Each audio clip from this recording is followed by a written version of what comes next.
Salut tout le monde, je suis ravi de vous retrouver aujourd'hui pour qu'on parle un petit peu du parcours du Tour de France 2025 qui a été annoncé en début de semaine mardi. Dans les grandes lignes, on va retrouver les 21 étapes pour 3320 km au total. Un parcours 100% français qui ira de Lille, grande ville départ de ce Tour de France, aux Champs-Élysées de Paris, Champs-Élysées que l'on retrouve après cette année 2024 qui s'est, elle, terminée à Nice, forcément due à la proximité des Jeux Olympiques. Sur ces 21 étapes, au total, il y en a 7 dites plates pour sprinters, 6 accidentées, 6 étapes de montagne et 2 chronos. A noter que sur les 2 chronos, on aura un chrono plat pour spécialistes et un chrono de purs grimpeurs avec la montée sèche de Péragude à réaliser. Mais on va revenir sur tout ça en détail. Le but, ça va être de revenir dans les grandes lignes de ce Tour de France et de voir un petit peu le contenu de chaque semaine de course. On va commencer tout de suite avec la première semaine de ce Tour de France qui ne fera pas 9 étapes comme à l'habitude, mais bien 10 étapes qui s'étaleront du samedi 5 juillet 2025 au lundi 14 juillet. La journée de repos sera donc le mardi, ça sera décalé de 24 heures.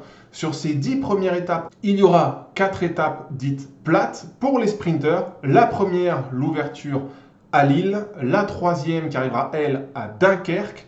La huitième qui arrivera à Laval. Attention, cette étape est dite pour sprinter, mais ça sera plus pour sprinter puncher. Le final sera en légère montée. Je pense à ce moment-là à des noms comme Mats Pedersen ou Arnaud Delis. Et pour conclure ces étapes plates de la première semaine, on aura également la 9e étape à Châteauroux. Sur cette première semaine, on aura également le chrono de Caen. Ça sera la 5e étape, un chrono plat pour spécialistes. On pense évidemment à des Remco Evenepoel, Filippo Ganna, Wout van Aert ou Joshua Tarling. À ce chrono s'ajoutent également 4 étapes accidentées. La deuxième déjà à Boulogne-sur-Mer.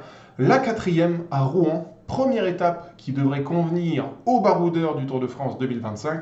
La sixième qui arrivera à Vire-Normandie. Autre étape pour baroudeurs également. Et la septième à Mur de Bretagne qui devrait voir les punchers et les favoris se partager la victoire de cette septième étape. Et enfin, pour conclure cette première semaine de course, on aura une 10e étape dite de montagne qui arrivera au Puy de Sancy dans le Massif central. Ce devrait être le moment fort de cette première semaine qui est plutôt tranquille. Alors attention au vent et aux bordures, notamment sur les 3 premières étapes, Lille, Dunkerque, 1 et 3. Je pense que ces étapes pourront donner lieu à des bordures si le vent souffle bien de côté.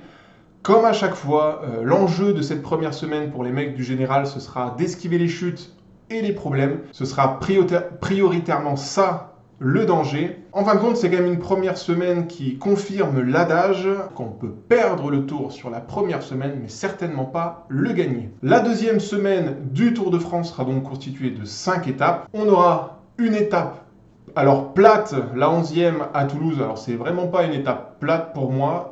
Je la vois pas du tout estampillée sprinter par exemple, mais bien plutôt pour les baroudeurs. Les échappés auront leur chance sur cette étape-là.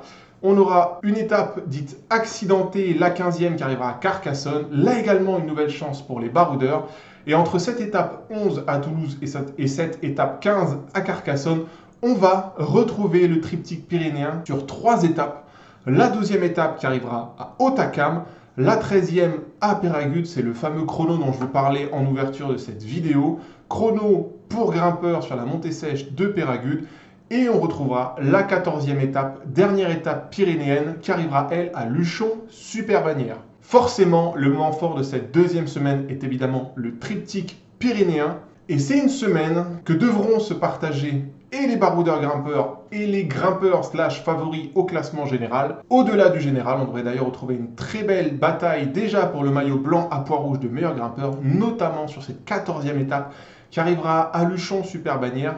Il y aura de la bagarre pour les poids au sommet des différentes ascensions de cette 14e étape. Voilà pour cette deuxième semaine du Tour de France 2025 constituée uniquement de 5 étapes. Et enfin, on rentre sur la 3e et dernière semaine de course de ce Tour de France constituée de 6 étapes.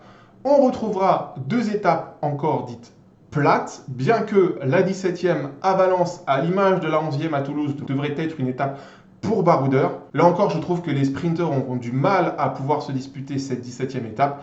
Et évidemment, la 21e étape, l'ultime étape de ce Tour de France aux Champs-Élysées. Là, aucun doute, ce seront les sprinters qui se disputeront la victoire d'étape. On retrouvera en cette 3e semaine également une étape accidentée. L'avant-dernière, la 20e étape à Pontarlier.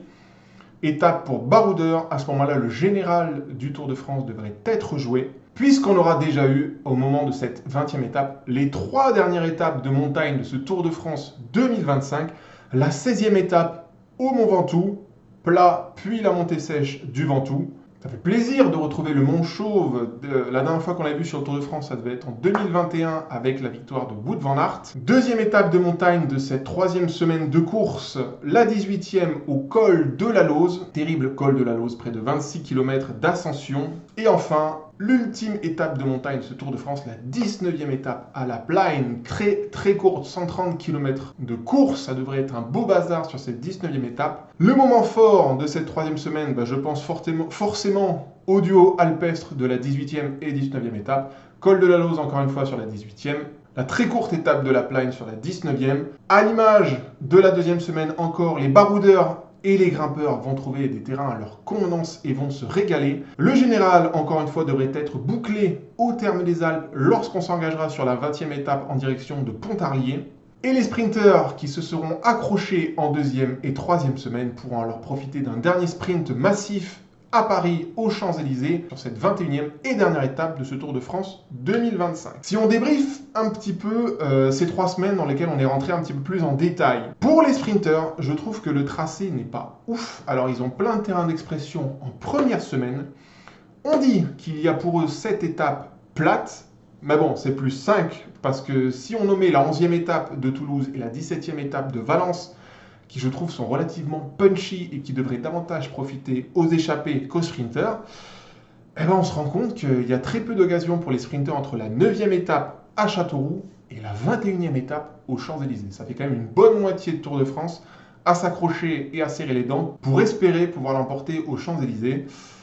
Ouais, je pense qu'on va perdre pas mal de sprinteurs une fois passé la première semaine. Si ce Tour de France 2025 ne fait pas la part belle aux sprinteurs sur la 2e et 3e semaine, en revanche, les baroudeurs et les punchers vont se régaler. Il y a énormément de place pour s'expliquer fréquemment tout au long des 3 semaines. Les mecs qui aiment aller à l'avant et qui grimpent bien vont s'en donner à cœur joie sur ce Tour de France 2025 qui, je pense, leur donne la part belle. Et je trouve que c'est une bonne nouvelle. Charge maintenant aux coureurs de ne pas hésiter à aller à l'avant parce qu'il va y avoir beaucoup d'occasions, je pense. Et enfin, un dernier petit mot pour les mecs du général. On l'a déjà dit en première semaine, le but du jeu sera d'éviter les coups de bordure, les chutes et différents problèmes mécaniques pour ne pas perdre de temps.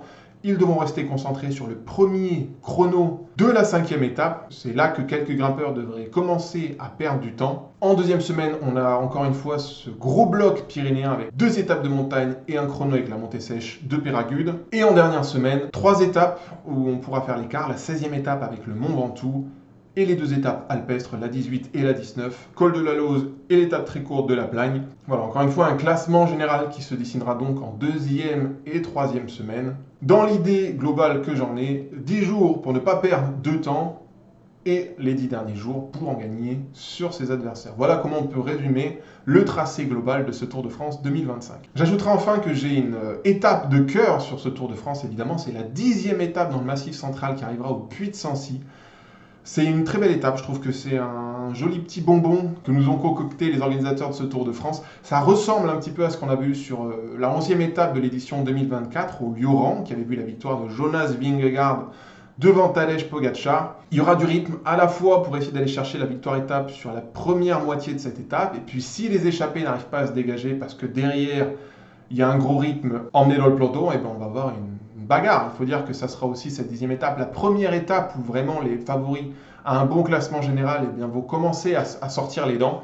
Donc ouais, c'est une 10e étape que j'attends avec impatience, c'est mon étape de ce Tour de France 2025. Et enfin, un dernier petit mot. Sur cette édition 2025, pas de chemin bloc comme on avait pu en avoir sur la 9e étape à 3 en 2024.